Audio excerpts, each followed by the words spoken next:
ఆయన మరణించేంత వరకు కూడా తన గొంతుక పీడిత ప్రజల పక్షాన పాట పాడింది. తన జీవితం అంతా కూడా ఆ సమాజంలో ఉన్నటువంటి అట్టడుగు వర్గాల ప్రజల కోసం తపన పడినటువంటి మహనీయుడు అందశ్రీ గారు. అందశ్రీ గారితో నాకు ఒక 25 సంవత్సరాలుగా పరిచయం ఉంది. తెలంగాణ ఉద్యమం మొదలైన నాడు ఆయన అప్పటికప్పుడు అంటే ఒక మామూలు పేదరికంలో పుట్టిన బిడ్డ, చదువంటే ఏందో తెలియని బిడ్డ, అంత గొప్ప తన మేధస్సు సదస్సుకి నిలయమైపోయి పెదాల మీదనే ఏ సమస్య ఉన్నా ఏ బాధ ఉన్నా పాట రూపంలో పాడగలిగేటువంటి మహా మేధా సంపన్నుడు అందశ్రీ గారు. ఇప్పటిదాకా వారి పాటలు పాడుతున్నప్పుడు ఇవాళ తెలంగాణ ఉద్యమంలో ప్రజలందరినీ కూడా తట్టి లేపింది, ఐక్యతగా నడిపించింది, స్ఫూర్తి నింపింది. ఇవాళ అందశ్రీ గారి పాటలలో మనకు అతిశయోక్తి లేదు. జయ జయ హే తెలంగాణ అనే పాట మాలాంటి ఎన్నికలలో పోటీ చేస్తున్నప్పుడు ప్రతి గంటకోసారి వేసుకొని మళ్ళీ కొత్త శక్తిని సంతరించుకొని ఇవాళ మేము ముందుకు పడే సందర్భాల్ని ఇప్పటికీ మర్చిపోలేము. మేము ఇవాళ ఇప్పటిదాకా పాడిన పాట మనిషి అన్నవాడు మాయమైపోతున్న మానవత్వం గురించి ఆయన రాసిన పాట మొత్తం యావత్ సమాజాన్ని కదిలించడమే కాదు, మానవ జాతి ఉన్నంత వరకు సజీవంగా ఉండేటువంటి పాట ఇవాళ ఆ మానవత్వం లేని మనిషి అనేటువంటి పాట.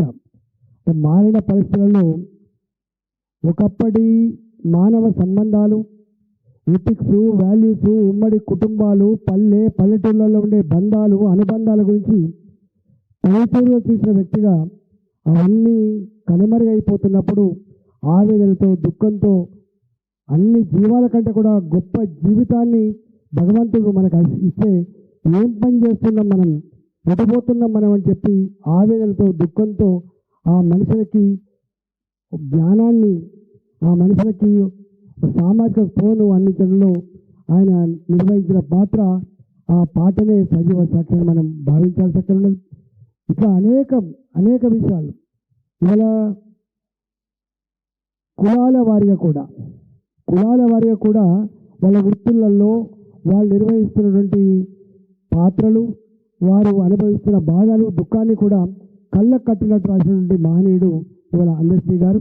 అందశ్రీ గారు మన మధ్య లేకపోవచ్చు, కానీ అందశ్రీ గారి యొక్క ఆశయాలు, అందశ్రీ గారి యొక్క పాటలు, అందశ్రీ గారి యొక్క మాటలు మానవ సమాజం ఉన్నంత వరకు సజీవంగా ఉండే పాటలుగా ఉంటాయని చెప్పి నేను భావిస్తూ ఉన్నాం.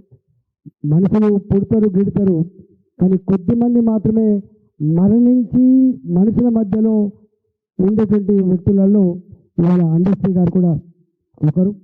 ఇలా ఆయన అంత స్థాయిలో ఉండి కూడా ఏనాడు ఆ డబ్బెనుక కానీ గుర్తింపు, గౌరవం కోసం పాకులనేటువంటి వ్యక్తి కాదు.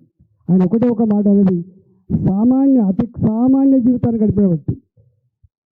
ప్రపంచంలో తెలుగు మాట్లాడే ప్రజానికానికి గొప్ప పరిచయం ఉన్నప్పటికీ, ఆయన గొప్ప గౌరవంగా చూస్తున్నప్పటికీ, పెద్దల్లో పరిచయం ఉన్నప్పటికీ కూడా ఏనాడు ఆ సంబంధాల్ని తన సొంత అవసరాల కోసం వాడుకున్న చరిత్ర లేనటువంటి, రాజులేని జీవితాన్ని గడిపినటువంటి మహనీయుడు ఇవాళ అందశ్రీ గారు.